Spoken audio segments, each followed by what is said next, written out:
it's a natural conversation around them should be too. This Menstrual Hygiene Day, Radio City and Team Alembic, the makers of Krina NCR, invite you to join an open discussion on menstrual health, hygiene, and understanding your body better. Hello and welcome to the Period Talk with Experts, a special podcast series where we will talk openly and honestly about women's health because understanding your body should never feel uncomfortable. I'm your host Akshita Gautam, and today we are discussing a very important topic that affects almost every woman and yet is surrounded by myths, hesitation and silence. Menstrual health and hygiene. आज हम बात करेंगे कि normal period cycle क्या होता है, heavy bleeding किसे कहते हैं, किस सिचुएशंस में डॉक्टर के पास जाना चाहिए एंड कुछ कॉमन गायनेकोलॉजिकल कंसर्न्स जो कि विमेंस को इग्नोर नहीं करने चाहिए. And joining us today is doctor Neha Kaneja, a renowned gynecologist from Kurukshetra with 25 plus years of expertise in women health. Doctor, welcome to the show. Thank you so much for having me on this podcast. Menstrual hygiene definitely is a very overlooked thing, and I think it is very important to talk to you about this topic. So ma'am, basic से start करते हैं. Many women out there are not sure that what is to be considered as a normal menstrual cycle. Normal cycle ये पता होना बहुत ज़रूरी है कि क्या होता है, बिकॉज एक वुमेन अपनी पूरी लाइफ टाइम में 35 इयर्स तक रेगुलरली एवरी मंथ पीरियड्स आते हैं. सो नॉर्मल हमें फ्लो, साइकिल लेंथ और उसके साथ कंसर्न्स पता होने चाहिए. तो normal flow 2 to 5 days is normal. The cycle length of 21 to 35 days is normal. Having a bit of fatigue which will not hamper your routine activities and mild crampy pain is normal. Anything apart from this is abnormal. So ma'am, basically every woman's cycle can be different but sudden changes do matter. Yes, really, sudden changes do matter because the periods should be consistent and regular. If there is any irregularity in your periods, that shows that your health or your periods are not good. Basic menstrual hygiene के बारे में बात करते हैं क्योंकि बहुत सारी लड़कियां आज भी ऐसी हैं जिनको इनकरेक्ट या इनकम्प्लीट इन्फॉर्मेशन प्रोवाइड होती है उनके फर्स्ट पीरियड्स के बारे में, जबकि मेंस्ट्रुअल हाइजीन एक बहुत इंपॉर्टेंट टॉपिक है जो कि नेशनल लेवल पर भी हाईलाइट हो रहा है. Even the Supreme Court of India has emphasized on the importance of proper menstrual health awareness and facilities in schools. So ma'am, ऐसी कौन सी menstrual health practices है जहाँ पे आप हाइजीन को अच्छे से रख सकते हैं, या फिर ऐसी कौन सी चीज़ें हैं जो वुमेन को फॉलो करनी चाहिए menstrual health हाइजीन को मेंटेन करने के लिए? बहुत इम्पॉर्टेंट है हमें राइट टू हेल्थ, जो हमारे आर्टिकल है कॉन्स्टिट्यूशन में, ये पता होना कि हमें हमारी क्या हेल्थ की राइट्स हैं. और menstrual hygiene is one of the most important aspect because जैसे मैंने कहा कि 35 इयर्स तक हर महीने किसी ने अगर पीरियड्स लाने हैं तो वो तो उसकी रूटीन ज़िंदगी है. तो उसमें जो प्रैक्टिसेस हैं, जिस उसमें टेक केयर करने की चीज़ें हैं, वो बहुत अच्छे से पता होनी चाहिए. स्पेशली जैसे कि पैड चेंज का time may be it will be 4 hourly.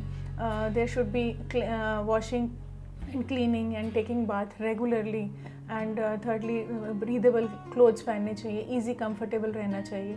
और अगर कोई भी ऐसे symptoms हैं तो हमें अपने डॉक्टर को सीक करना चाहिए. That was a very important point. So basically menstrual health is something that is not just for your personal awareness but social awareness भी ज़रूरी है. इसके अलावा मैम, मेरा एक डाउट है जो कि शायद और भी बहुत सारी लेडीज़ का होगा कि women keep working, exercising and exerting during their periods. So is it okay to do physical work?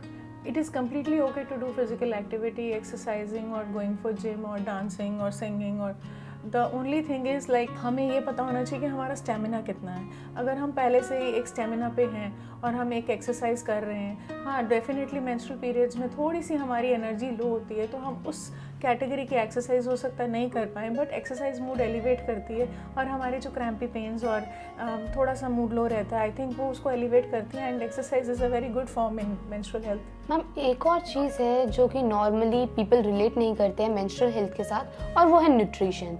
Does diet really affect the period और the overall gynecological health? Yes, diet तो हमेशा से ही हर जगह मैटर करती है, वो सिर्फ पीरियड हेल्थ में नहीं, बट वो चाइल्डहुड से लेके एडोलेसेंट से लेके पेरीमेनोपॉज से लेके प्रेगनेंसी से लेके मे बी ओल्ड एज तक, जेरियाट्रिक एज तक हमारे को अपनी हेल्थ और न्यूट्रिशन का ध्यान रखना चाहिए। और nutrition plays a integral part in your own may be complete life.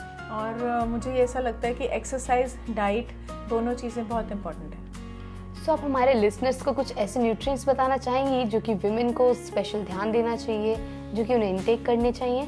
Not only women but children, I think adults, I think male, I think females, हर एक को न्यूट्रिशन का पता होना ज़रूरी है। और न्यूट्रिशन का मतलब है rainbow diet, and rainbow diet includes all kind of vegetables, fruits, maybe greens, oranges, and every color, purple। तो हमारी दालें, हमारी सब्जियां सब होना चाहिए। स्पेशली देखो, हमारे को जंक फूड अवॉइड करना चाहिए और नेचुरल जितने भी फ्रूट्स हैं, वेजिटेबल्स हैं, मिल्क है, वो सब लेना चाहिए, इनटेक करना चाहिए। So I personally feel very tired during my periods, and not only me, many women out there must be feeling tired during their periods, and we assume that it is normal. So is it normal? See, mild tiredness is okay, but it should not hamper your routine life. If it is hampering your routine life even in periods, then you should take it seriously and you should go to consult your doctor, because it can be indication that you might be having anemia, or you might be having any other disorder, or maybe you are suffering from any chronic problem which is aggravated during your periods. That's a very practical advice, doctor. So what I got is that menstrual health is not just all about managing your periods, but it is also about focusing on your body, giving care to your body by providing proper nutrients, hygiene, and day-to-day medical advices and medical attention. इसके अलावा, जैसे कि मैंने podcast की starting में ही कहा कि understanding your body should never feel uncomfortable, but बहुत सारी लेडीज़ ऐसी हैं जो कि कुछ टॉपिक पर बात करते हुए हिचकिचाती हैं, हेजिटेट करती हैं, जैसे कि हैवी ब्लीडिंग। वो सोचते हैं कि this is how their periods are, but doctor, how do we get to know that our bleeding is heavier than the normal? सबसे इम्पॉर्टेंट है, जैसे आपने कहा कि लेडीज़ हेजिटेट करती हैं, बता नहीं पाती हैं कि मुझे क्या प्रॉब्लम है, एंड मोर ओवर उसके साथ इतना सोशल टैबू जुड़ा है कि पीरियड्स को लेके बात करना या मे बी पहले उसके बारे में कुछ भी डिस्कस करना बहुत बुरा माना जाता था, बट ऐसा नहीं है। I think now the scenario is changing और every woman has a right to health, जैसे कि मैंने कहा। तो उसके हिसाब से मुझे ऐसा लगता है कि उनको बहुत अच्छे से एजुकेट करना चाहिए और उनको बताना चाहिए कि नॉर्मल क्या होता है, तभी वो जान पाएंगे कि अब नॉर्मल क्या चीज़ है। तो जैसे कि हमने बताया कि सुप्रीम कोर्ट ने भी ये दिया है कि स्कूल्स में सैनिटाइजेशन का और सैनिटरी नैपकिन्स का वेंडिंग मशीन्स लगा दिए हैं और हर जगह पे ये चीज़ें हो गई हैं। तो I think now the knowledge is spreading and the people and the women are very open to know about the menstrual health and hygiene.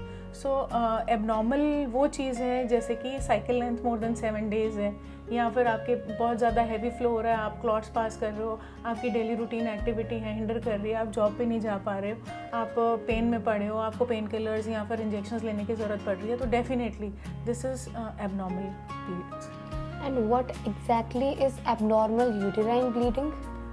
See, this is the only thing that abnormal uterine bleeding can be long bleeding. It can be maybe the cycle length is very long, she is not bleeding at proper times, or she is bleeding more, or she is bleeding even less. So both are considered to be abnormal uterine bleeding, and if it is associated with crippling of his routine activities, then it is considered to be abnormal. Ma'am, मैंने normal cases में, बहुत सारे cases में देखा है कि जो women है ना, वो डिले करती हैं डॉक्टर के पास जाना, and they assume that after giving child birth it is normal और after certain age it is normal. तो क्या ये एक्चुअल में नॉर्मल है या फिर इस पे ध्यान देना चाहिए? सी, बहुत बार ऐसा होता है कि आफ्टर चाइल्ड बर्थ थोड़ा सा प्रोलॉन्ग ब्लीडिंग चलता है, but if it is long, it is severe, see excessive bleeding कभी भी होगी तो बॉडी के न्यूट्रिएंट्स निकल जाएंगे और उसकी वजह से बॉडी में वीकनेस आएगी। So it is very important to know that कोई भी ब्लीडिंग ऐसी है जो लंबी चल रही है, जो हैवी क्लॉट्स के साथ है, जो आपकी डेली रूटीन एक्टिविटीज़ में हिंडर कर रही है, और दोबारा बोलूँगी टायर्डनेस ज़्यादा हो रही है या आपकी लाइफ को क्रिपल कर रही है, उसको सीरियसली लेना पड़ेगा। Okay, ma'am. Apart from this and apart from menstrual health, कुछ ऐसे गायनोकोलॉजिकल कंसर्न्स या फिर इश्यूज जिस पे वुमेन को ध्यान देना चाहिए या फिर इग्नोर नहीं करने चाहिए? देखो आजकल ब्रेस्ट कैंसर बहुत कॉमन है, सर्वाइकल कैंसर बहुत कॉमन है, गायनोकोलॉजिकल इश्यूज लाइक इनफर्टिलिटी बढ़ता जा रहा है, तो हमें fibroids, adenomyosis, endometriosis, PCOD, so this is all related to abnormal symptoms. So सबसे इम्पॉर्टेंट है हमें अपनी ब्रेस्ट की केयर करनी चाहिए। Every women should know how to palpate the breast and should know अगर कोई एबनॉर्मल डिस्चार्ज है, कोई लम्प फील हो रहा है तो उसके बारे में वो गायनोकोलॉजिकल चेकअप कराए।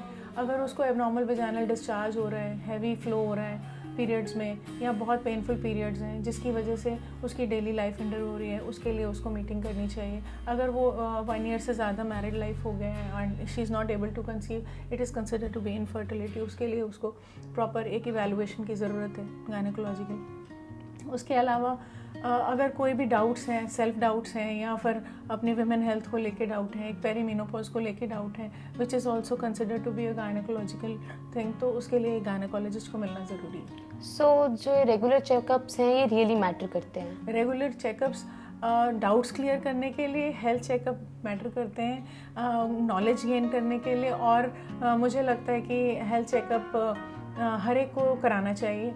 और ये सिर्फ गायनोकोलॉजिकल चेकअप की बात नहीं है, रूटीन में वैसे भी अपनी हेल्थ का ध्यान रखना चाहिए और चेकअप कराते रहना चाहिए। So ma'am, let's do a rapid myth versus fact round. Done. So I'll be telling you some statements and you need to tell us that if it is a myth or a fact.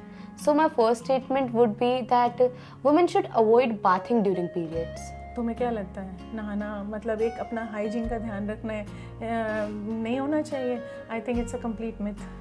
And severe pain during periods is normal. वो pen जो mild है, mild discomfort के साथ है, that is okay because it is not hindering your routine activities. But कोई भी pen जो बहुत सीवियर है, जिसमें मेडिसिन खानी पड़ रही है, इंजेक्शंस लेने पड़ रहे हैं, या वो रूटीन की आपकी जॉब को हिंडर कर रही है, आपकी हाउस होल्ड एक्टिविटीज़ को हिंडर कर रही है, उसके लिए severe pain is not a myth. Okay.